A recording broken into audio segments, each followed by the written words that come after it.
You're watching Inside Automotive with Jim Fitzpatrick. Hey everyone, Jim Fitzpatrick. Thanks so much for joining me this morning on another edition of Inside Automotive right here at the CBT Automotive Network. Nissan is known worldwide for its innovation across a wide range of segments. However, the brand has faced its share of challenges in recent years. Today, we are joined by Vinay Shahani, who is the Senior Vice President of U.S. Marketing and Sales for Nissan North America, to share Nissan's broader vision for the U.S. market especially, but for the future of the brand and then how the brand is working with its dealer network. So Vinay, thank you so much for joining us on the show today. Very much appreciate it. Hey, Jim. Thank you for having me. It's my pleasure. Sure. So let's, before we jump in here, started with Nissan, went to Volkswagen, went to Toyota, and now back with Nissan. Walk me through that decision to leave Toyota and go and come back to Nissan to help them get out of this situation that it finds itself in. Yeah, it's a great question. And for me to adequately answer that, I'm going to rewind the clock a little bit and tell you a little bit about why I joined Nissan 21 years ago. I was finishing grad school and the CEO of Nissan came to speak to my class. And I was just blown away at the story. Nissan was very much in a situation where their backs were against the wall in 1999.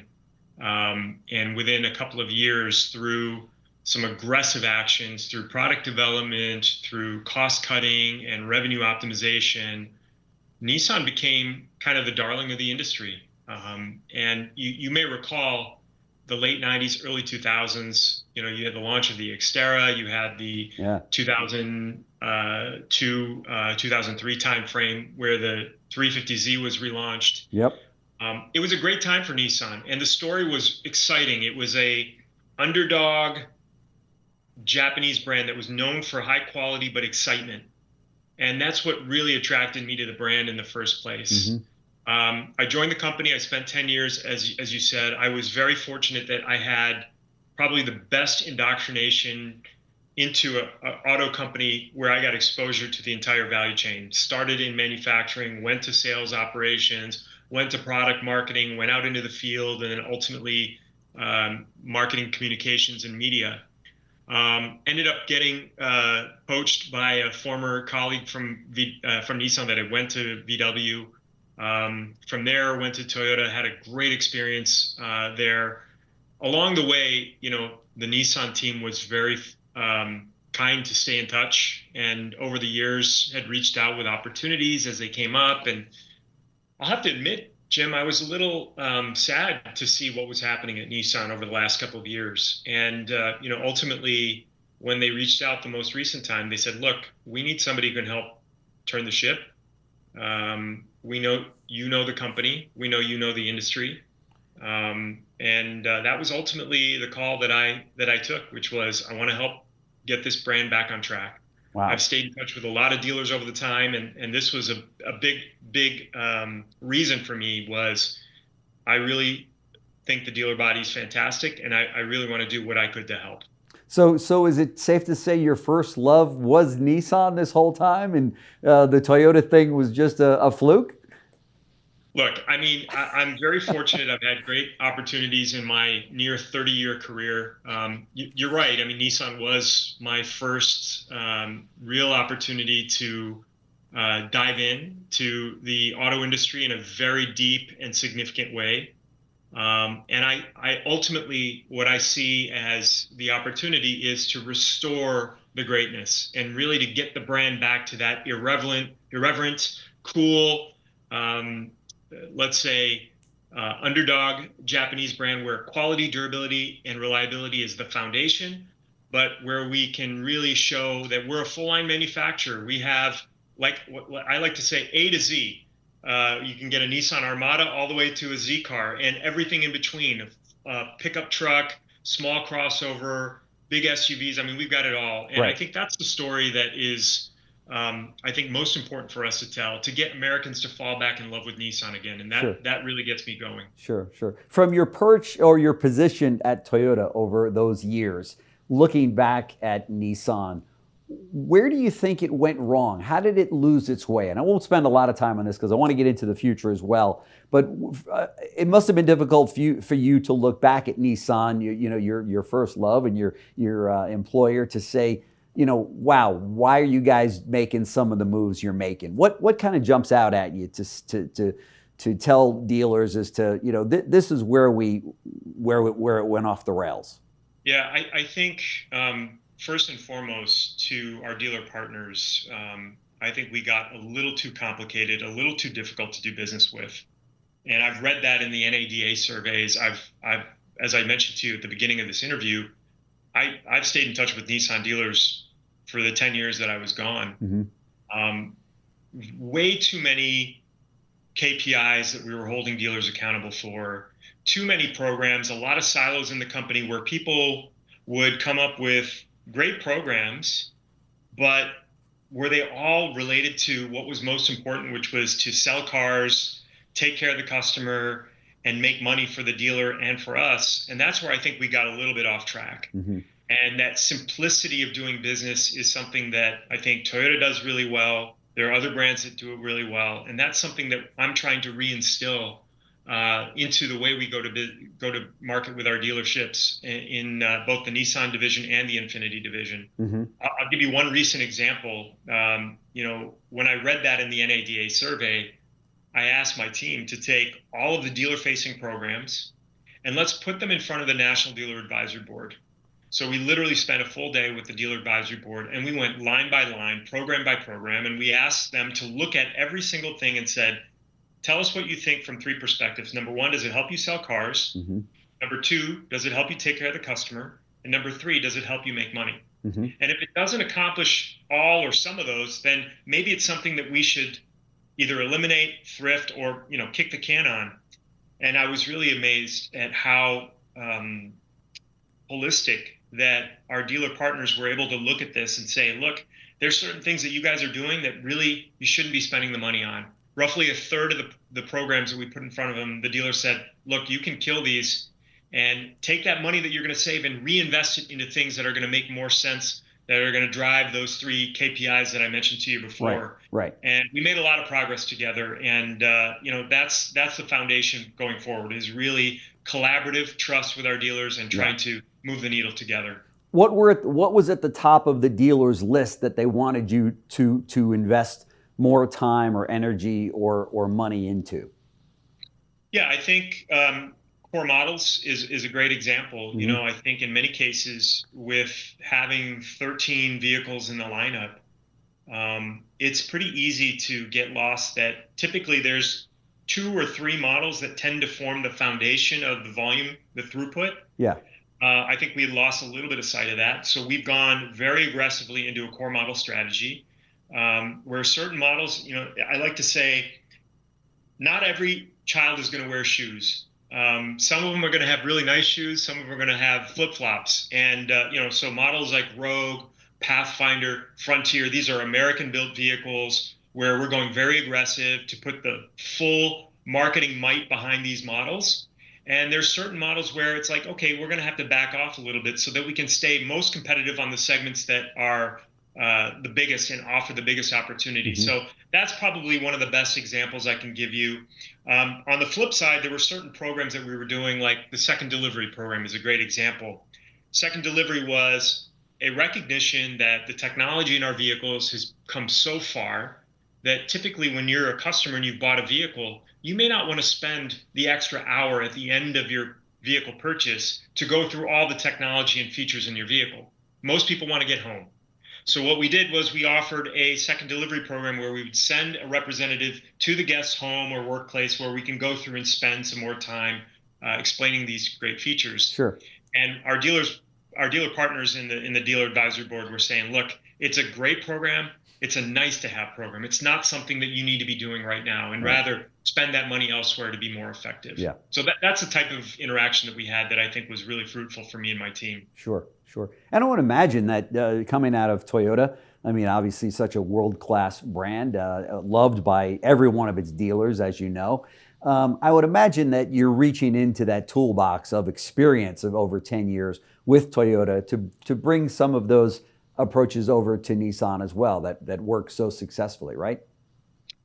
Yeah, I mean, I think the beauty of what they do is they put the dealer at the center of everything they do. Yeah. And I think the recognition for me is we can do anything we want from a national marketing perspective or a sales and marketing perspective, but ultimately it's our dealer that is the face of the brand to the consumer. Mm-hmm. They bring the brand to life. And I think that is something that I've worked really hard to kind of remind everyone on the team that this is the way forward for us. It's about our dealer partners and really trying to make sure that we're sharing information on a frequent basis. I like to say err on the side of over communication, because I think at some point we had lost a little bit of that mojo along the way. So there's a lot more frequent meetings with our dealer advisory board. I'm doing probably a couple times a month an all dealer call where I'll explain, here's what's happening with the business, here's some of the priorities that we're focused on, and here's what it means for you. And I think that kind of back to basics approach is just what the doctor ordered in this kind of environment that we're in. Yeah, for sure. Obviously, the industry in the last 5 or 6 years is trying to get their hands around the EV situation that the government's been putting on dealers and OEMs alike, and both OEMs and dealers have been really struggling in this area and saying, hey, back it up. We don't have consumers there yet at the rate you think we're going to have consumers wanting EVs. And really, it seems as though Toyota, namely, has done a beautiful job of pushing more people to kind of a hybrid situation. And done it very successfully. More people now are coming in and wanting that, as well as other brands out there, as you know. However, Nissan, not so much. Talk to me about that. Is that something that we'll see Nissan make a change on, to say, look, we acknowledge the EVs and that the hybrid EV, the plug-in hybrid, could be the crossover that we're looking for, or that bridge to an all EV environment one day? Yeah, look, I don't think any car company denies that we need to create a more sustainable future for our industry. There's no question about that. I think every car company is fully aligned on that. I think the adoption of electric vehicles, pure battery electric vehicles today, has proven that the country is not ready to go from 0 to 100 on battery electric vehicles. Right.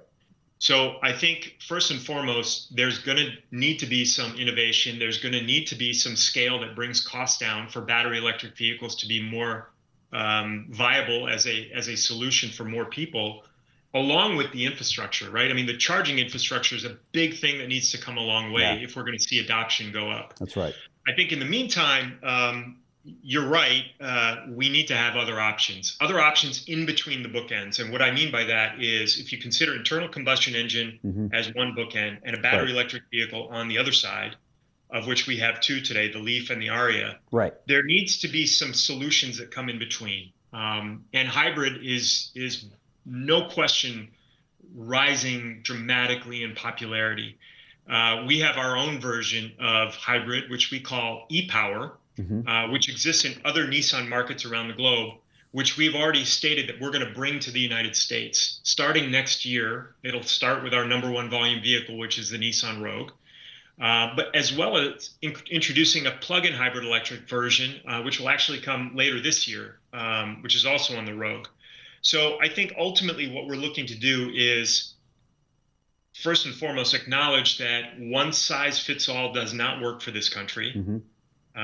Depending on where you are and what your use case is, you may need a battery electric vehicle, you may need a plug-in hybrid electric vehicle, or you may be able to get away with a hybrid electric vehicle. And ultimately, we want to make sure that we have all of those solutions available for our customers. Right. And so I think over time, you're going to see that these diverse powertrain options, which the two new ones for us would be plug-in hybrid and hybrid, will start to appear and pervade more of the lineup within the Nissan and Infiniti showrooms over the next couple of years. That's absolutely one of the goals. Yeah, for sure. And now we're seeing BYD and other manufacturers come out with a 5-minute, 10-minute charge on batteries, which would really do so much for the auto industry as a whole, specifically in the EV sector, right? If we start to see these OEMs and manufacturers put together something like this, right?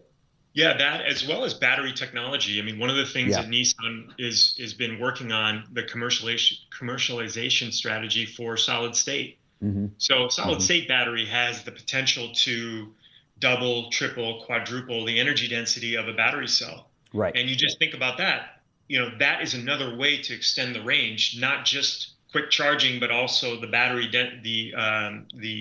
power that the battery can kind of capture.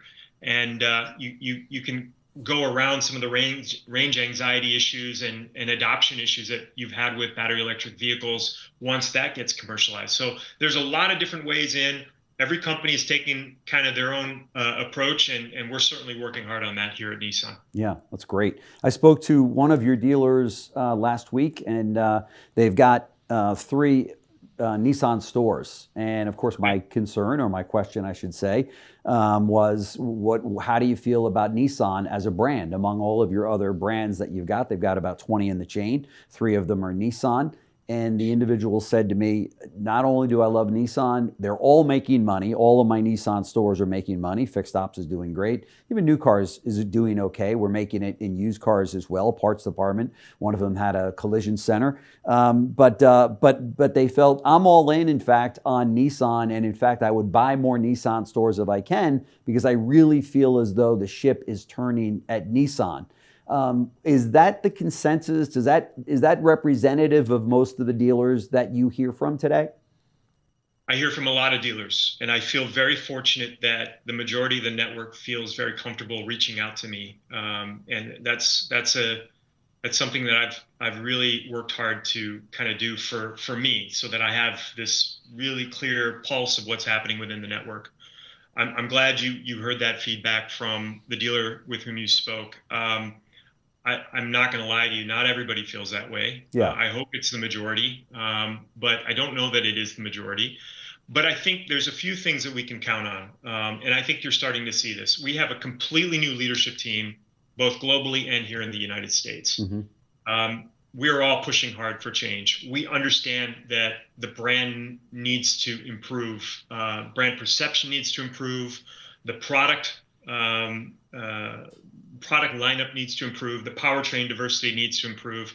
And that's precisely what we're investing the money on right now. If you look at our capital expenditures, the majority of it is going into new product development. But I think strengthening the partnerships with dealers is going to be critical to delivering strong customer satisfaction and really driving additional penetration, especially here in the US, which is the most important market for Nissan globally. Right. I think you've heard about some of the actions, some very serious actions we're taking to improve the competitiveness of the company, Mm-hmm. fixed cost reductions, restructuring our manufacturing base, leveraging the robust industrial footprint that we have right here in the United States. We're very fortunate that over 50% of what we sell is built here in the United States, and that number is going to improve. Mm-hmm. That helps us, handle this tariff situation in a better way. But it also gives us more flexibility to deliver on the products that consumers care about the most Mm-hmm. here in the United States, because Mm-hmm. we're building them here in the United States. So I think these are some of the important things that I think the dealers are starting to hear about, Mm-hmm. along with this simplification, which I mentioned at the beginning of this interview, which I think is going to help really improve our dealer relations. And hopefully the majority of the dealers will feel the way that the dealer that you spoke to articulated just in that Sure. in that time frame. Sure. I spoke to another one of your dealers, and they said they felt very good about the installation of you specifically coming into the company, and then others that you brought along with you on the team. And they said, that's great, but we're concerned about whether or not Japan will allow them to do what they need to do. What can you say to the dealers out there about the relationship of you and your team in conjunction with what's going on in Japan, and will they step back and say, hey, Vinay, go do what you got to do and let's get the job done, or is there still a constraint there that makes it difficult? Yeah, what you're speaking to is empowerment for this regional leadership team. And the first thing I would say is it starts with the appointment of Christian Meunier, who's my boss. He's Mm-hmm. the chairman for the Americas region, which is, Canada all the way down to the southern tip of South America. Sure.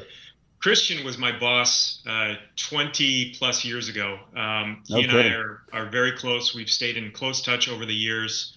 I could not be more thrilled to welcome him back to the company.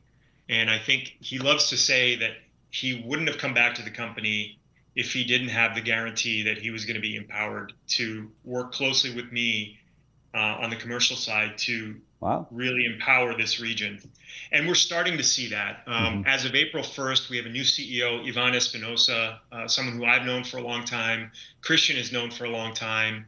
Ivan trusts us implicitly.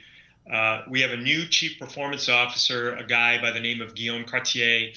Christian and Guillaume go way back. So I think we have a team that understands what needs to happen here in the United States. They certainly understand the need to be empowered because ultimately the U.S. is unlike any other market in the globe. Right. And if we are not empowered, then we're not going to be able to deliver on the expectations of the consumer here in the United States. So I think dealers are starting to see that. I can understand why they were concerned because, frankly, the proof was in the pudding in the last few years where they didn't see the empowerment. They saw the U.S. having to jump through hoops to get approval on trivial things that at Toyota and other companies, which would come very naturally to the region. So I'm very optimistic that this is going to change, and I'm already starting to see it change. And I think the dealers are starting to see that we're making much quicker decisions. We're not having to spend a lot of time on approvals with Japan. I think this is a good thing for everybody. Sure. One of the comments I have heard from dealers, both Nissan dealers and non-Nissan dealers, but thought leaders of the industry, is that you are over-dealered. Would you agree with that statement? And if so, what's the strategy around that? Yeah, I think, the real root cause is sales per outlet is not where it needs to be. Yeah. Right. So the network was designed for a higher, let's say, penetration of a normal TIV, let's say a 15 to 16 million unit TIV. At one point, Nissan was chasing 10% market share. I wasn't with the company, but I remember hearing about that. And they were doing unnatural things to try to get there. Wow. I think the difference about what we're chasing today is recognizing that we need to improve throughput. We don't want to do it in an unnatural way. So this is going to happen through brand building, through telling the story of Nissan in the right way, but having the right programs in place that are focused and simple to really put retail sales at the center of what we're trying to accomplish and taking care of the customer as well. Right. And we're starting to see that it's starting to take foot. I mean, we bottomed out from a share perspective. I think December was a high 3s, January's low 4s, February and March 4.6, 4.7. Are we where we need to be? No, but we're moving in the right direction. I think over the next year or so, we're going to look for very organic growth, really on the back of new products. So we just completed the launch of the all-new Nissan Kicks. We just launched the all-new Nissan Murano and the all-new Nissan Armada. All three of these vehicles are gaining share relative to their prior versions that existed in the marketplace. This year is no exception, where we have two new vehicles that we're launching, actually three when I think about it. Number one would be the all-new Leaf. Number two is an all-new Sentra. And then we'll have, as I mentioned earlier, we'll have a plug-in hybrid electric version of the Rogue. So we're adding to the recent launches. And I think these are the opportunities for us to really sort of elevate our game, go after more share, and help increase throughput. I think that's kind of the approach that we're choosing to take, rather than saying, okay, we're going to cut the number of dealerships around the country, which is also one way to do it. Other car companies have done it, but that tends to be an expensive proposition. Yeah. We want to take the approach of being very focused, singular-minded, building the right products for the right place at the right time, making sure that our quality, durability, reputation is where it needs to be by telling the stories of the fact that, Nissan for the last 7 years has been the highest ranked Japanese brand in terms of JD Power in initial quality. The Murano and the Kicks won JD Power vehicle dependability study in their respective segments. These are things that are going to change consumers' ways of thinking about the brand, and I think are going to help improve our market share. Let's touch a little bit on Infiniti. Incredible brand. incredible vehicle. Not a lot of changes over the last years. What's your strategy? What are some of the things you want to get done with that brand? Yeah, Infiniti is an iconic brand. It's been around since 1989. Yeah. From the time that I left Nissan in 2013 to where they are today, it's been really a tough thing for me to accept. This was something that I was very prescriptive about before rejoining the company. I said, if Nissan is not serious about Infiniti as a brand, then I'm not going to rejoin the company. And so we agreed that it's going to be a priority. I think Nissan can only be strong if Infiniti is strong. And that simply because these luxury segments are where the spending power is from a consumer perspective. It's where the margin opportunity is as a car brand. That's right. I think where we've really missed the boat in the past, Jim, is in the area of platform sharing between Nissan and Infiniti. I think for whatever reason, call it, different leaders who've come and gone through the Infiniti side, they've made deals with other brands. I think that's the wrong approach. We need to keep the scale in-house. So as an example, we're studying how can we create Infiniti versions of next generation Nissan products. And from my perspective, that should be the automatic question. Anytime a new Nissan is going to be developed or conceptualized, the automatic question should be, what is the Infiniti version going to look like? There you go. Yeah. Not always going to pencil, right? But from a systematic way of thinking and the way we do business, I think that's how we need to start looking at it. And I think through the right differentiation, but having common platforms, common powertrains, that's how we're going to get Infiniti back on its feet. And that's exactly what my team and I have been working on, along with Christian, to try to get our colleagues in product development to move the needle as quickly as possible. I think one of the key things that's going to enable that is a reduction in the time frame for our product development life cycle. So typically it takes us 50 to 55 months to develop a new product. We've already announced that we're moving to a 30-month product development cycle. And I think this is going to help us accelerate how we can bring new Infiniti products to the market. That's ultimately going to help the Infiniti division move back to where it needs to be. Yeah, that's great news for Infiniti dealers. Now, as you know, the only people out there that have got no patience at all outside of consumers are dealers. So if we were having this conversation 5 years from now, as we know, that goes so quick. I mean, look at COVID. I can't believe it was 5 years ago. But 5 years from now, and you just mentioned, you gave me some numbers there on what it takes to bring these to market. But what does the company look like for the dealers that are listening? I know they're probably taking some notes on this question, but what does it look like in 2030? Yeah, that's a great question, Jim. And the way I picture success in 5 years is stability of the network, where throughput is drastically improved along with return on sales. And that goes for both Nissan and Infiniti. I would say from a corporate perspective, Nissan also returning back to the stability that we need from a profitability standpoint, from a throughput standpoint. I think from an openness perspective with respect to outside partners, you've heard us talk about this in the past couple of months. I think there's an openness to bringing other partners in. That may or may not be the case. I think Nissan needs to stand on its own 2 feet before partners come into the picture. So that's really going to be the focus, is our financial stability, and to make sure that everything we do is focused on taking care of the customer. It comes back to relentless care of the customer. That's the most important thing, and I think that's what's going to get us back into the successful territory that we need to be in. That sounds great.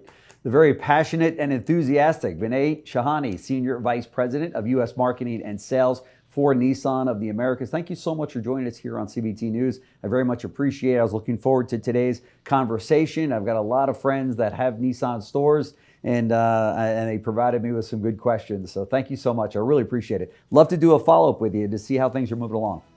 Let's do it. I'm happy to do it. Thank you so much for your time. Great. Awesome. Thanks. Thanks for watching Inside Automotive with Jim Fitzpatrick.